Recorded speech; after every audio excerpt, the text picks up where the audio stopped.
Poznajcie Paulinę i Krzysztofa, którzy na stałe zdecydowali się zamieszkać w domu na zgłoszenie. Czy tak niewielka przestrzeń może być wygodna dla trzyosobowej rodziny? Oglądajcie dalej.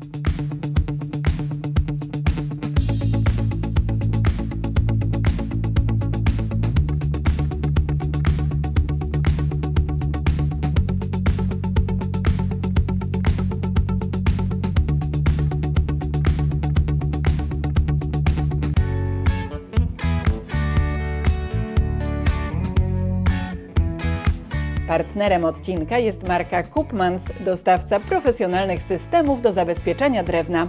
Właściciele tego domu wybrali produkty Impra oraz Aquachron. Zobaczcie, jaki uzyskali efekt. To może zacznijmy od tego, w ile osób tutaj mieszkacie i co takiego sprawiło, że zdecydowaliście się zbudować właśnie dom na zgłoszenie. Mieszkamy tutaj w 3 osoby, ja, mąż i syn, nasze psiaki i od niedawna kotek. Wcześniej mieszkaliśmy pod miastem w Szeregowcu, ale niestety hałasy troszeczkę nam to przeszkadzało i szukaliśmy czegoś, gdzie będzie cisza, spokój. Udało się znaleźć działkę na odludziu, na maleńkiej wsi i stąd zrodził się pomysł na mały drewniany domek, ale priorytetem dla nas był duży ogród, bo jak jest ciepło, to większość czasu spędzamy jednak na dworze.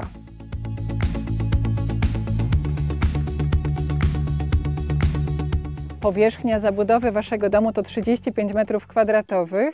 Dodatkowo jest poddasze, czyli łącznie 58 m² powierzchni i zmieściliście tutaj salon z jadalnią, kuchnię, łazienkę, a na poddaszu 2 sypialnie i dodatkowe miejsce na przechowywanie. Jednak żeby sobie to wszystko tak z głową poustawiać, wiem, że wprowadziliście pewne zmiany w projekcie. Największą zmianą w projekcie, jaką dokonaliśmy, to było zabudowanie werandy, bo w pierwotnej wersji była tutaj weranda z przeznaczeniem na takie miejsca siedzące na zewnątrz, ale mąż wpadł na pomysł, aby właśnie ją zabudować. Dzięki temu powiększyliśmy salon, co za chwilę zobaczycie. Kolejna zmiana jest za drzwiami. Zapraszam. W projekcie nie było wiatrołapu, ale my chcieliśmy, żeby była możliwość gdzieś odwieszenia kurtek. Mąż postawił 2 ścianki, dzięki temu powstał niewielki, ale bardzo fajny i przytulny wiatrołap. Postawiliśmy w nim regał z sieciówki, zrobiliśmy siedzisko, znajdują się tutaj kosze na szaliki, czapki, półka na dekoracje i drobiazgi, niewielka szafka na buty i lustro.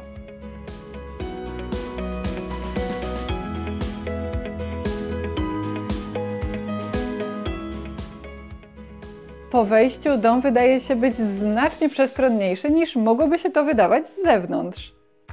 Właśnie na tym nam zależało, bo najwięcej czasu spędzamy na parterze. To jest ta weranda, którą zabudowaliśmy, dzięki czemu powiększył się nam salon. No i kącik zrobił się przytulniejszy, mamy dzięki temu fajny kącik do wypoczynku. Przywieźliśmy ze sobą też starą kanapę. Ona miała zupełnie inny kolor, była w kolorze czarnym, ale no nie za bardzo pasowała nam tutaj do wnętrza, dlatego zdecydowałam się kupić przez internet nowy materiał, uszyłam nowe pokrowce i dzięki temu salon zrobił się przytulny.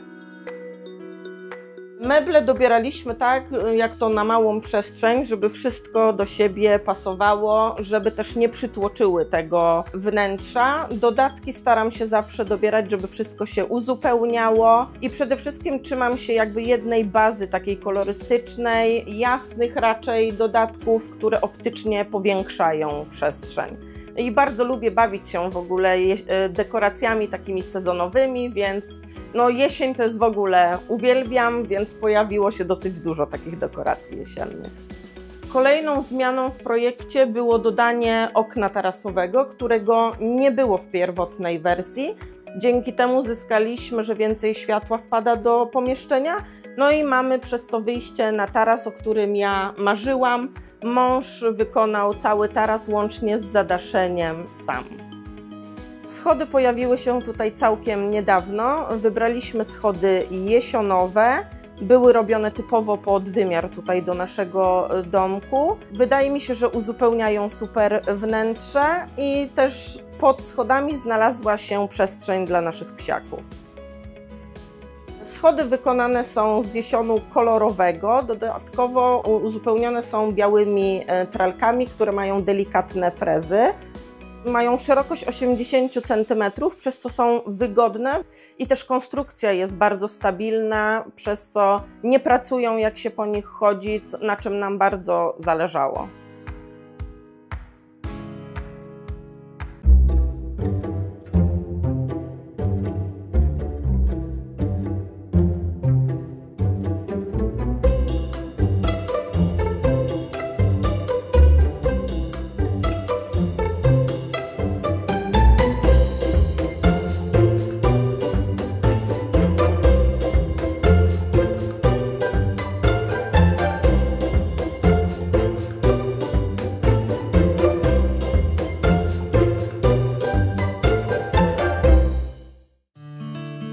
Ze względów finansowych domek zakupiliśmy z balika sosnowego, bez ocieplenia.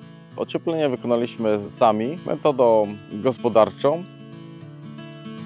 Cały domek z zewnątrz jest pokryty impregnatem jak najlepszej jakości.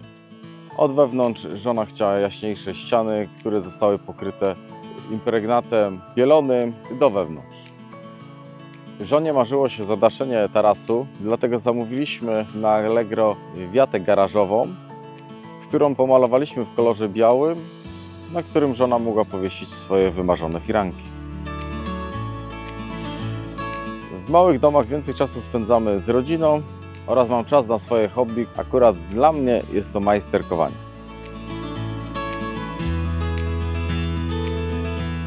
Kuchnia jest w pełni funkcjonalna. Mamy tutaj zarówno lodówkę, piekarnik, jak też dwie strefy do pracy na blacie. Oczywiście kuchnia posiada również własne okno. Kolejne znajduje się na korytarzu, więc to wnętrze jest pięknie rozświetlone i optycznie powiększone. Z kolei za tymi drzwiami znajduje się łazienka. Jej powierzchnia to 3,5 metra. Znalazł się tutaj prysznic, pralka, umywalka. I być może jesteście zdziwieni, że w takiej łazience również na ścianach mamy okładzinę drewnianą, ale zobaczcie, że z tym drewnem nic się nie dzieje, ponieważ zostało ono zabezpieczone specjalnym impregnatem używanym w saunach. Oczywiście w tak niewielkiej łazience bardzo ważne jest to, żeby jednak posiadać okno, dzięki temu możemy ją łatwo przewietrzyć. W centralnym punkcie salonu macie stół, natomiast moją uwagę zwrócił ten piecyk. Co to jest za piecyk i czy właśnie nim głównie ogrzewacie wasz dom? Tak, to jest nasze główne źródło ogrzewania. Piec akumulacyjny, w zupełności wystarcza na ogrzanie całego domku. Jedynie w łazience mamy grzejnik elektryczny. W sezonie zimowym paliliśmy nim 2 razy dziennie, rano i wieczorem. On pięknie przez 12 godzin oddaje ciepło, dzięki temu przyjemna jest temperatura w całym domu. Nie ma takiego efektu mocnego przegrzania się, chociaż czasami jak mąż napali, to też jest nam za ciepło. Z kominka leci gorące powietrze, niezbyt zdrowe, szczególnie dla alergików. Z tego pieca nie leci gorące powietrze, tylko ciepłe powietrze. Powietrze o temperaturze maksimum 40-50 stopni, gdzie z kominka potrafi dochodzić temperatura do 80-100 stopni. Ten piecyk nie ma tutaj żadnych kanałów, dlatego że domek jest taki kompaktowy, typu studio, schodami leci sobie to ciepło na górę.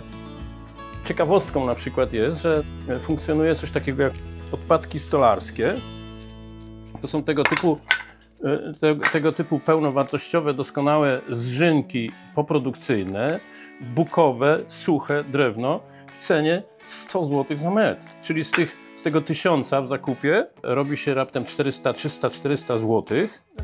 Taki koszyk drewna kosztuje złotówkę i tą złotówkę wkładamy i mamy 12 godzin ciepło. To już jest koszt bez żadnych dodatków, dlatego że tego drewna nie musimy ciąć, nie musimy łupać, nie musimy suszyć. Także tak to się przekłada. Ja ogrzewam w tej chwili 300-metrowy dom tą samą technologią za 1000 zł miesięcznie dzięki tym zżynkom.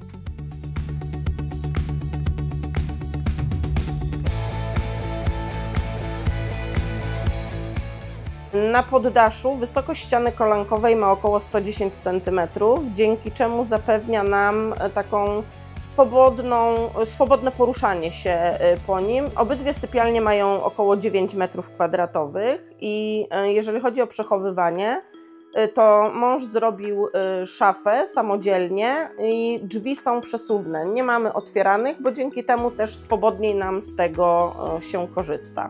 Dzięki temu mamy dosyć pojemną szafę, około 60 cm głębokości, gdzie właśnie przechowujemy nasze ubrania. Mieszkanie na małej przestrzeni wymusiło na nas segregację tak naprawdę rzeczy nam potrzebnych i trzeba było przewartościować niektóre rzeczy, czy to nam się przyda, czy się nie przyda. I tak naprawdę przy przeprowadzce okazało się, że sporo rzeczy mieliśmy takich, których na co dzień nie używaliśmy, leżały gdzieś tam pochowane i tak naprawdę zajmowały tylko miejsce. Wydaje mi się, że też kluczem przy takich małych przestrzeniach jest to, aby zwracać uwagę na meble wielofunkcyjne, tak jak właśnie kanapa z funkcją spania, która ma dodatkowy pojemnik, gdzie też możemy coś tam schować. Łóżko z pojemnikiem, gdzie u nas to też służy jednak na przechowywanie dodatkowych kocy, walizki tam mamy pochowane. Dodatkowo na antresoli wykorzystaliśmy gotowe szafki z sieciówki i tam nawet udało się wygospodarować taką mini spiżarnię, mamy tam zapasowe przetwory, w jednej części są też męża rzeczy do majsterkowania i u syna w pokoju też jest szafka na rzeczy. No, on marzył przede wszystkim, żeby to była przestrzeń dla niego gamingowa, jest fanem gier różnych komputerowych. On wybierał wszystkie dodatki, my tylko wysłuchaliśmy jego próśb i po prostu spełniliśmy to, pomogliśmy w aranżacji tego pokoju. Tam jest zupełnie inny kolor wykładziny. No przede wszystkim znajduje się to biurko jego gamingowe, wymarzone, takie stanowisko dla młodego gamera. Syn jest bardzo zadowolony, żeśmy się tu przeprowadzili. Na początku my mieliśmy obawy, jak on to zaakceptuje, czy nie będzie tęsknił za kolegami, ale jednak dzieci fantastycznie go tutaj przyjęły, mimo że no, tutaj jest wieś naprawdę malutka i nie ma tutaj żadnego kolegi, ale niedaleko spotykają się czy po lekcjach, czy jeżdżą rowerami.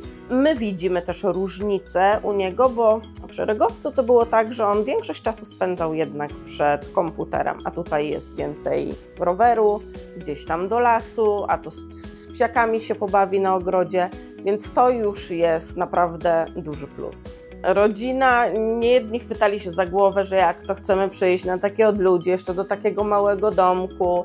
Mamy też wśród znajomych grono, co sami mają takie domki, ale murowane. I no, oni jak najbardziej potwierdzali, że tak, że to jest dobry wybór. Ja od początku, od zawsze tak naprawdę, od małego dziecka podobały mi się domki drewniane i to było moje marzenie, żeby mieć mały, przytulny, drewniany domek. Absolutnie nie żałuję tego, to była bardzo przemyślana decyzja. Szukaliśmy tak naprawdę działki, która będzie naprawdę na odludziu, na tym nam zależało. Cisza, spokój, większa taka jakby intymność i obcowanie z naturą. To jest coś niesamowitego, podziwianie wschodów słońca, zachodów. Możemy wyjść rano z kawą na taras, cieszyć się właśnie tą otaczającą naturą, lasami, łąkami. Tego nam właśnie brakowało w zabudowie w Szeregowcu.